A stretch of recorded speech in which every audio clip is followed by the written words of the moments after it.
This documentary, The Last Dance, is not about Shannon Sharpe. You were not on the 1998 Bulls. You keep trying to make this whole story about Shannon Sharpe. And it's about the greatest player who ever played any team sport, Michael Jeffrey Jordan. It's about what he did with his team in his town in his day and era that he owned. And again, you try to project yourself onto his team. You weren't on his team. It just doesn't matter. I get you and I get him. I know you both. And I'll give you this. You two would have butted heads. You would have clashed. Although it's highly possible he wouldn't have picked on you because you did not need picking on.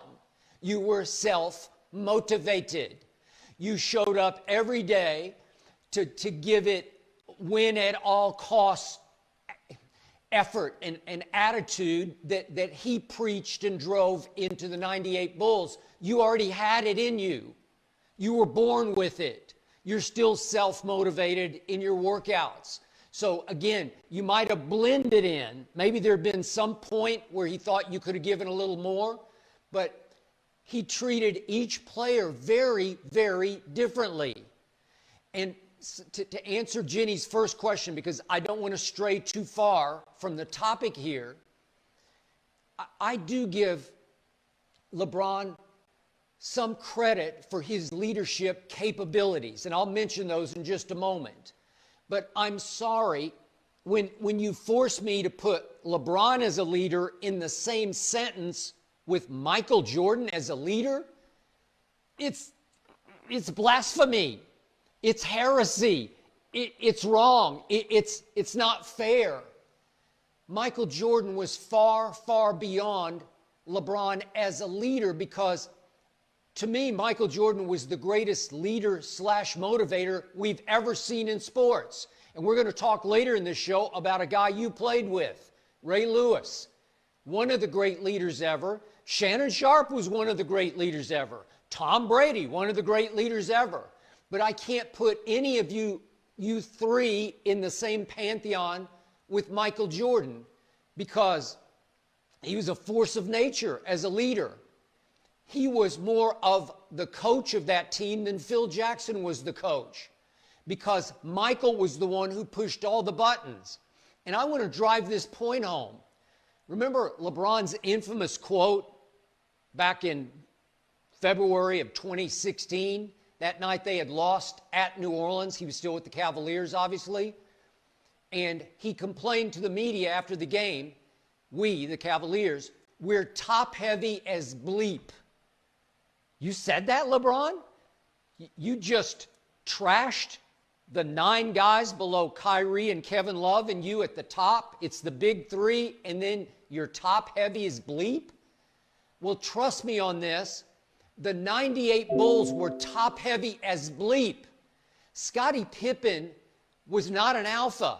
He was a follower, not a leader. Michael Jordan taught Scottie Pippen how to win, just the way I believe that Dwayne Wade helped teach LeBron how to win his first year in Miami. And then we look at Dennis Rodman. He was a psycho. He was a nutcase. Michael had to ride herd on Dennis Rodman constantly to keep him between the lines. And Dennis was afraid of Michael Jordan, and he did ultimately what Michael said to do, and that's how they won championships together.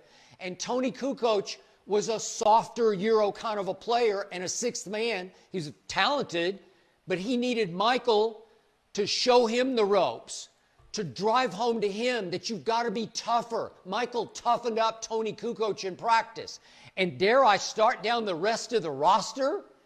We've been talking about Scotty Burrell and Stevie Kerr and Bill Winnington and Luke Longley and Joe Klein and Randy Brown and Judd Buechler. I just named the rest of the roster. Shannon, they're just guys. It's a whole bunch of guys. Michael took that roster and said, bam, I'm going to show you, blah, blah, blah, blah. I can't say the words. How to do this. We're going to win at any cost. And if I have to ridicule you, if I have to shame you, if I have to make it hell for you, I will do it. I will pick on your weakness and I will make it a strength. And you will contribute for me when it is time to contribute. And they all did. Everybody I just named all had little big contributions to the Last Dance Bulls' last championship. It was superb leadership, but it was merciless. It could be ruthless, maybe even heartless. But we heard Scotty Burrell. We read in the interview with USA Today the other day saying, I needed it. It was great for me because I knew deep down Michael liked me. He did. He liked Scotty Burrell. He liked all of them. And they knew it. Not one of them has said, I hate Michael Jordan. They've all participated in the documentary that Michael has last say over because they still hold him in awe. Do they love him? Well, I don't know if they love him. They're just in awe of him. But they definitely don't hate him because they know that he did right by them. He did the right thing for them. Steve Kerr said, I stood up to him and I won him over. And Michael said in the documentary, he won my respect. And then Steve Kerr made big shots for Michael Jordan. Now we get to LeBron. And Shannon, I'm going to give you this on LeBron. His strength is he's a great passer. He's still the best passer in basketball. So that's a good leadership skill because just the mere fact that he can pass the basketball to his teammates makes them all feel like they're more involved. They feel special because, my goodness, LeBron just passed me the basketball because he thinks I'm open. I'll give you that one. And I'll give you this one. As silly as it might seem, LeBron has gone out of his way to create and to practice, I guess, his pregame handshake rituals with each player, all the way down to Quinn Cook. They all lineup of all-wheel drive SUVs give it everything. Well, the final 2 episodes of Michael Jordan's documentary, The Last Dance, air this Sunday. I do not want this to end. But Shannon, what do you want to see from both episodes 9 and 10? Oh, come on. What do you want to see? Maybe a bonus track about the Washington days. You know, those 2 years in Washington happened, right, Jenny? I mean, because he did bring Scottie Pippen. Now, if I'm not mistaken, Skip, was he on the roster in 94? So I'm trying to figure how does anything from 1994 season, how does that make The Last Dance? Only to make Scottie Pippen look bad because he wouldn't go in and take the final, and pass the ball in to Tony Kukoc to take the last shot. How does that make The Last Dance? What they got to do with Mike? Mike wasn't even there. Mike was in Birmingham. But somehow that made it. So I just want to see some of the old bonus track. See what it was like in Washington and D.C.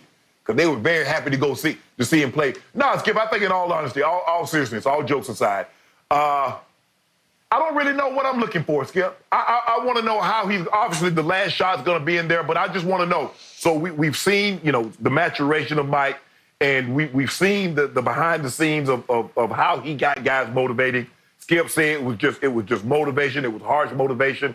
It could be construed as bullying. All that aside, I don't really know where it's going to go now, Skip. I really don't. Other than the last shot, which that's your favorite moment in sports history, because you purchased that photo to see Michael Jordan hold that pose. You probably got him to sign it too. I bet you did. I bet you got him to sign it. You think you're slick, Skip Bayless. But I did not. Oh, you didn't get it? No. So, Skip, I really don't. Honestly, in all honesty, Skip, I do not have any idea what these last 2 episodes is going to encapsulate. Because basically you got 2 hours and basically it's the final shot. So I don't know where we're going from here. Okay. To your first point, semi-serious. Yes, he did come back after 3 years off. The last 3 years of his prime, ages 35, 36, and 37. He did not play basketball. Why, I don't know. That's what I'd like to hear. But he did come back. This is The Last Dance. This is about the 1998 season, the final one in Chicago. But 4 years later, he came back at age 38 and 39 to Washington. He played okay. He wasn't in the best shape. He did smoke too many cigars at that point. He averaged 23 and 6 the first year and 20 and 6 the second year. It wasn't pathetic, but it wasn't pretty. Right. The point is, He had moments. he had his moments here and there, but whatever. This is about 98. This is about how it ended and why it ended.